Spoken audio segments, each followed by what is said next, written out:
নমস্কাৰ মেৰাজ চেলুৰ সকলোকে স্বাগতম জনাইছো কোৱেশ্চন নম্বৰ 11 লাইছো কি কৈছে যদি z1 আৰু z2 যিকোনো দুটা জটিল সংখ্যা তেন্তে আমি লিখিব পাৰো নে যে real part of z1 z2 equal to real part of z1 into real part of z2 মানে এইবিলাক ঠিক আছে বাৰু তো ইয়াত কি কৈছে z1 আৰু z2 কৈছে তো প্ৰথমতে আমি কি কৰিম প্ৰথমতে আমি ধৰি লম যে ধৰা হল z1 equal to a plus ib আৰু z2 equal to c plus id দুটা জটিল সংখ্যা ঠিক আছে আমি ধৰিলো ঠিক আছে তো এতিয়া আমি প্ৰথমতে কি উলিয়াম এটাকে z1 উলিয়াম মানে z1 z2 উলিয়াম হয় তো z1 z2 কিমান হ'ব a plus ib into c plus id গতিকে পূৰণ কৰিলে কিমান ac a into d কিমান হ'ব I AD अच्छा रुबा ADI लिखो प्लस I तैसे BCI लिखो plus I into I square और BD माने क्यों वो माइनस BD इक्वल के लिखो पारो AC minus BD plus AC minus BD plus के लिखो पारो I into AD plus BC AD plus BC अच्छा तो टोटल लिखिছো हां plus I into AD plus BC ঠিক আছে হয় এতিয়া আমি লম তোমাৰ লেফট হ্যান্ড সাইড তো লেফট হ্যান্ড সাইডত কি আছে ৰিয়েল পাৰ্ট অফ তোমাৰ z1 z2 তো z1 z2 ৰিয়েল পাৰ্টটো কিমান এটো হৈছে তোমাৰ AC minus BD আৰু right hand side right hand side আমি কি লম real part of তোমার real part of কিমান z1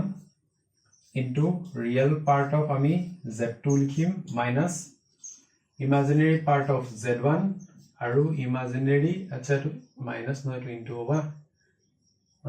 imaginary part of z2 okay equal ঠিক আছে তো রিয়েল পার্ট অফ z1 এর রিয়েল পার্ট কোনটো z1 কত গল এটো z1 এটো তো ইয়াৰ ৰিয়েল পাৰ্ট কি a ওকে তাৰ পিছত ইয়াৰ ইমাজ এক সেকেন্ড ওকে রিয়েল পার্ট এটো okay next z2 real part কি c নেক্সট কি আছে মাইনাস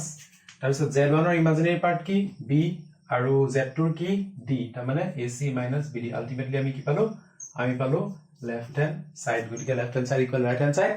গটিকে এটো কি হল এটো আমাৰ আমি দেখাই দিলো ঠিক আছে নেক্সট আমি এটো কাৰণ দেখাম b কাৰণ দেখাম যে ইমাজিনাৰি পাৰ্ট অফ এটো ঠিক আছে এফালে কৰিছো হা ৰাইট হ্যান্ড সাইড টো আগত কৰিছো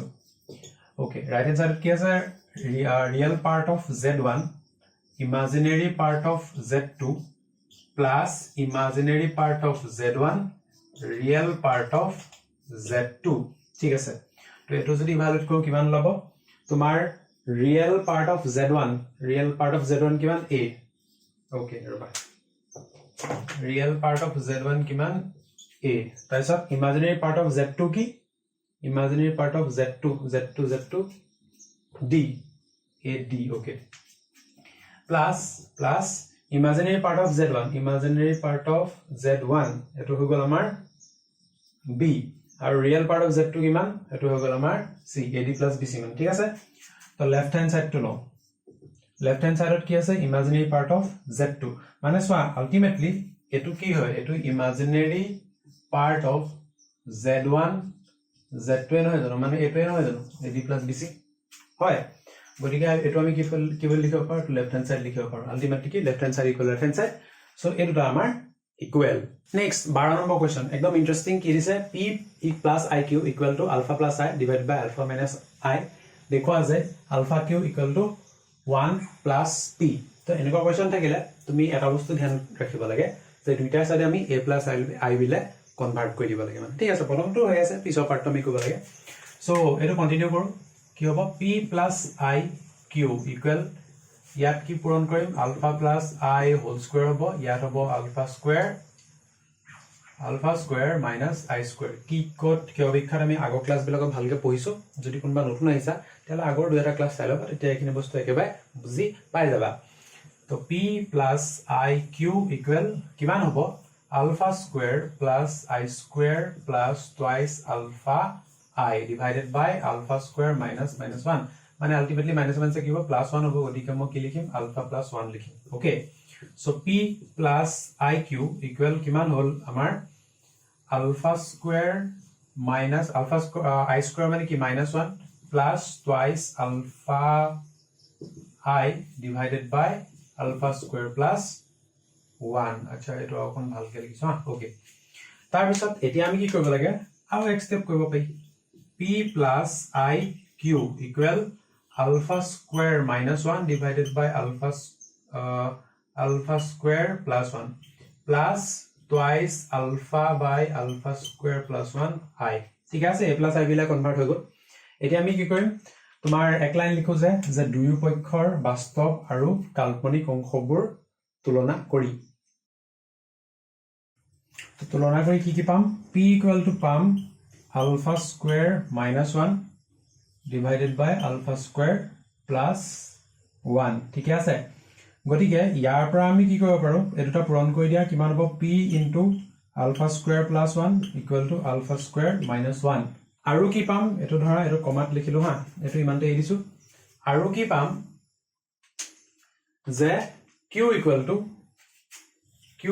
কি পাম twice alpha divided by alpha square plus 1 আচ্ছা ইয়াৰ পৰা আমি কি কৰিম ইয়াৰ পৰা আমি তোমাৰ লেফট হ্যান্ড সাইড টু লম ঠিক আছে লেফট হ্যান্ড সাইড টু লম এটো স্টেপ একচুয়ালি নকৰিলেও হৈ যাব কি জানি এটো নালাগে এটো স্টেপ নালাগে এই দুটাতে হৈ যাব ঠিক আছে এটো 1 দিব পাৰা আৰু এটো 2 দিব পাৰা মানে ঠিক আছে তো লেফট হ্যান্ড সাইড ললো কি আছে আলফা কিউ আছে ওকে আলফা কিউ আলফাটো থাকিব দিয়া কিউ মানে কি কিউ মানে হৈছে তোমাৰ twice alpha divided by alpha square plus 1 ঠিক আছে গৰিকে এটা ইনটু কৰিলে কিমান হ'ব এটো হৈ গল আমাৰ 2 alpha square divided by alpha square plus 1 আৰু নেক্সট কি কৈছে রাইট হ্যান্ড সাইড তো আমি লম কিমান আছে 1 plus p ওকে তো 1 to 1 এ p মানে কিমান আছে alpha square minus 1 divided by alpha square plus 1 alpha square minus 1 divided by তোমার alpha square plus 1 আৰু এটো যদি ইনটু হৈ যায় কিমান হ'ব alpha square plus 1 ওপৰত থাকিলে alpha square plus 1 আৰু plus alpha square minus 1 তোমাৰ কি হ'ব a যেটো plus 1 minus 1 এটা কটা গল থাকিব কি আলটিমেটলি মই এটো লিখিছো তোমাৰ কত লিখিম